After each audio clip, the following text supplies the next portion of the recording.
interesarekin ezkondu beharko zen. Eta horrela?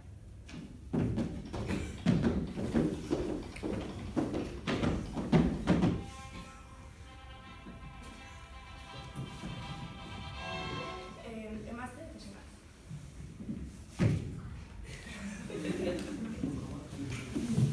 Diana, mila hor da perfecta. Bueno, tratu bat egin dezakegu.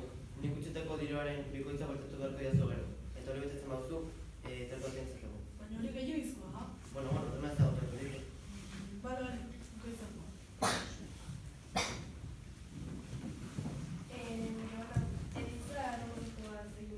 Nola egan, ezin duzu hori onartu. Bueno, kaso honetan ulertzen dut, baina gizarte honetan oso gaizki tratatzen gaituzte. Eta nik ereginek dituzten eskubideak eduki nahi ditut.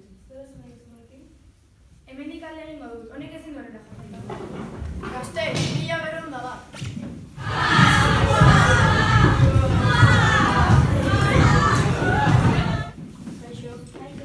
Kaixo, nortu zarete? Ni Martin Bitangoz naiz eta errementari aprendiza naiz. Artisa naiz. Ni Antxo Murriako naiz eta errementari maixua naiz. Martin danere aprendiza. Ni Ximena Diaz naiz irakasle eta idazkaritanetan hasi naiz. Ni Lebaianen naiz zapatarian. Eta zertarako etorri zarete? Hildo handitzea eskatzen. Eta mira, mila hirurehun eta hirurogeita hamar. Kaixo. Kaixo? Barazki horiek guztiak horrezko poltsa honengatik. Ez. Barazki oso txarra ditut.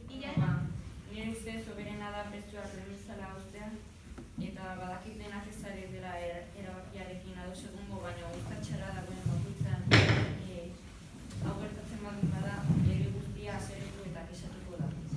Enzo gineski, sekulako diru pila galtzen, Klase, egon gutxiko dizu galdutako dirua. Bueno,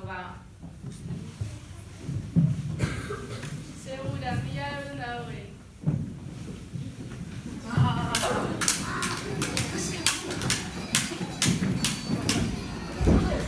Ongietorri batzar nagusira. Bakizu ezertako bildu garen hemen, ezta? Bai, aire nagusien aldeko borronak bukatzeko konponbidea bilatzera etorri gara. Ongi da, zer ideia dituzue? Badakit, denak ito ditugu. Hori pixka zaila izango da. Denak ez, baina agian baten bat nahi. Badakit, ejerzitat bietu eta denak ito ditugu. Hori ezinezkoa gara. Gai aldatzen airea. Egia da. Badakit, Zer, denak iko ditugu? oraingoan ez. Behasango ikigaltza doretzea zutxutuko dugu. Zein da, ados? Ados! Esnuz baietz, bai. Hortik da. Ai, ere, aguantatu behar dena. Guazte. Halako batean dorretxera iritsi ziren